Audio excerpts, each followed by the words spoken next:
Welcome to The Explainer. So, today we're going to unpack one of the absolute most exciting, heart-pounding, just totally momentum-shifting moments in a football match. We're talking, of course, about football rule number 3, the free kick. Okay, let's dive right into this playbook of what we're going to uncover today. We'll look at what is a free kick, direct versus indirect kicks, the famous defensive wall, quick strikes versus planned tactics, and finally, common fan mistakes. Section 1, what is a free kick? The momentum shifter. Think back to the last match you watched. Have you ever watched a game suddenly halt for a dramatic, game-changing shot at the goal? You know that intense, breath-holding moment right after the referee blows the whistle and a team gets a totally free chance to strike? That's the magic of the free kick. It is literally the catalyst for goals, crucial assists, and those legendary, unforgettable match-winning moments we all talk about for weeks. Basically, a free kick is a restart of play awarded to a team right from the spot of the foul where the defending team must maintain a set distance.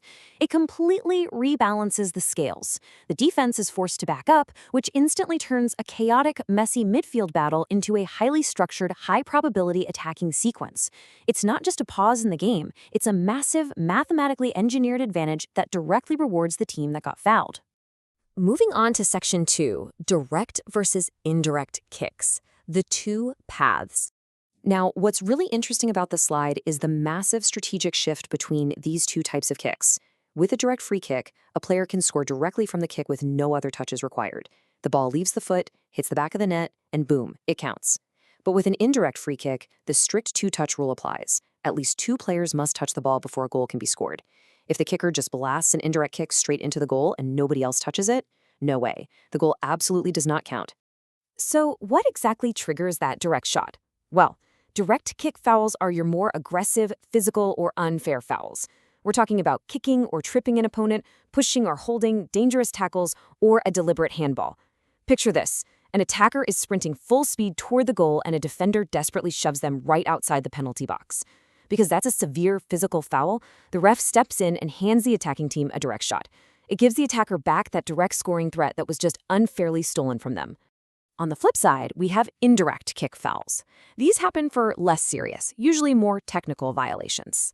Think offside violations, dangerous play where there's no actual physical contact, a goalkeeper holding the ball just a bit too long, or obstruction without contact. Now, if a team gets an indirect free kick, even if it's deep inside the penalty box, they are legally forced to pass first. They can't just unleash a shot at the net. They've got to coordinate at least one pass before taking the shot.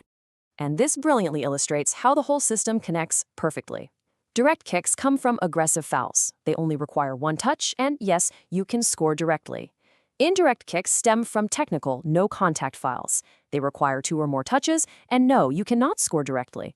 It's a neat little cheat sheet showing the exact cause and effect, linking the severity of the foul straight to the scoring rules allowed on the restart. Section 3, the famous defensive wall. The barrier. So when a free kick is awarded dangerously close to the goal, the defending team isn't just going to stand around and watch, right? They form a wall, literally a human barrier to block the shots. So the crucial point here is this measurement, 10 yards or 9.15 meters. The referee will step in and strictly enforce this exact mandatory distance. That wall cannot inch closer. This rule exists to ensure the kicker actually gets a fair, mathematical chance to lift the ball over the wall, turning the whole set piece into the super tense, high-stakes tactical chess match between the kicker and the defense. Section 4, quick strikes versus planned tactics, strategic execution.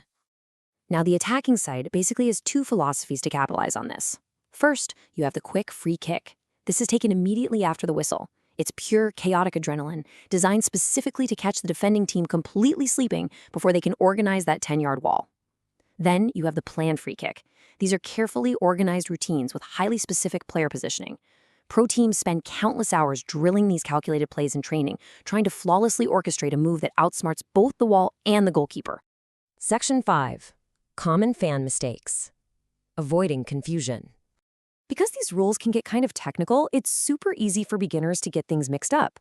Common fan mistakes include thinking all free kicks are exactly identical or assuming a direct shot on goal is always allowed no matter what. People also constantly confuse indirect free kicks with penalty kicks, or they just don't get the difference between the foul types. I mean, we've all probably seen that one passionate fan screaming at the TV, yelling for a player to just shoot the ball, when the team actually has an indirect kick and they literally have to pass it first. Knowing these exact rules just makes watching the game so much easier and lets you really appreciate the deep strategy at play. So, I'm going to leave you with this challenge. Next time a foul abruptly stops the match, can you predict the type of kick and the tactic before the player even steps up to the ball?